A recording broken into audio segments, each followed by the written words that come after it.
This is the E sound, as in the words get, when, and then.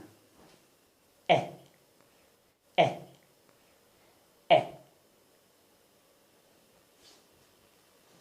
The E sound is normally spelled with the letter E, as in the words well and tell. But it can also be spelled with the letter A, as in the word many or again.